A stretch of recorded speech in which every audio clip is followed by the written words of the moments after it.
Hello all, welcome to Pustakvani, your one-stop solution for book summary. Today we are here with the Bel Canto by Patchett. Opera diva Roxanne Koss has come to a small Latin American country to perform at the birthday party of Katsumi Hosokawa, the head of a major Japanese electronics company.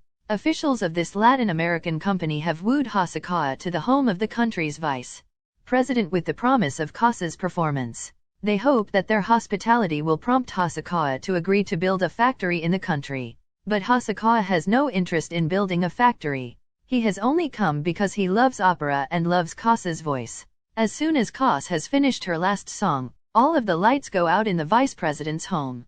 A band of terrorists rush into the living room, where the guests are assembled, and demand that the president of the country come forward.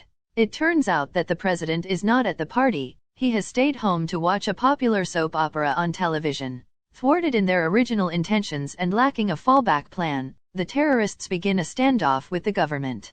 The next day, a representative from the Red Cross, Joachim Messner, arrives to act as a negotiator between the terrorists and the government.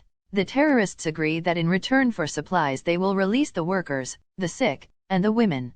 The only woman they refuse to give up is Roxanne Koss. When Koss's accompanist realizes that Koss has been detained, he insists on staying with her, although he is terribly ill. A diabetic, he soon dies from lack of insulin. During the next 4 months, life takes surprising turns for the better. The hostages realize that aside from the 3 generals in charge, all of the terrorists are children or young teenagers. The hostages begin to act parental with the young terrorists.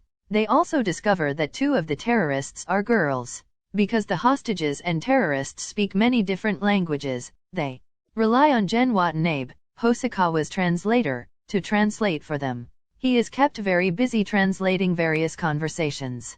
After a few weeks, Koss decides she needs to practice singing.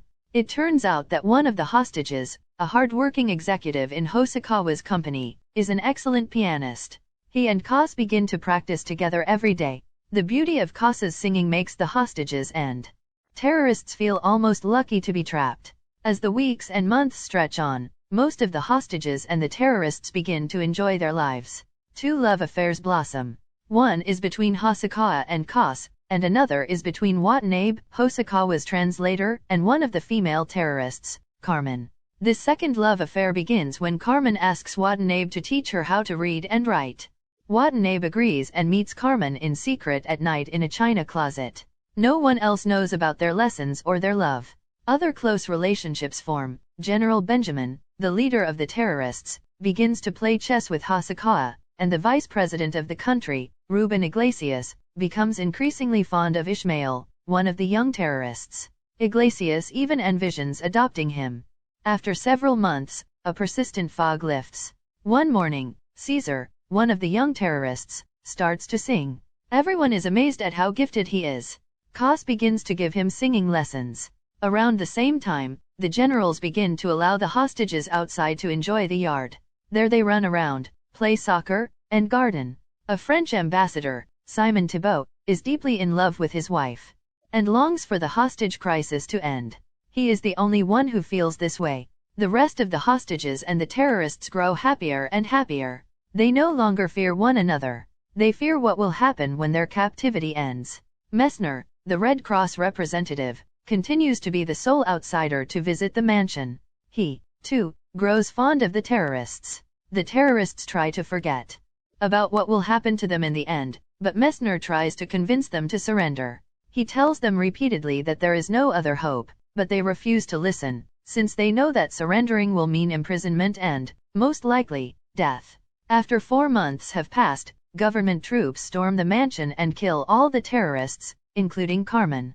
By accident, they kill Hosokawa, who is trying to protect Carmen from the soldiers' bullets. The novel ends with an epilogue in which Koss and Watanabe marry.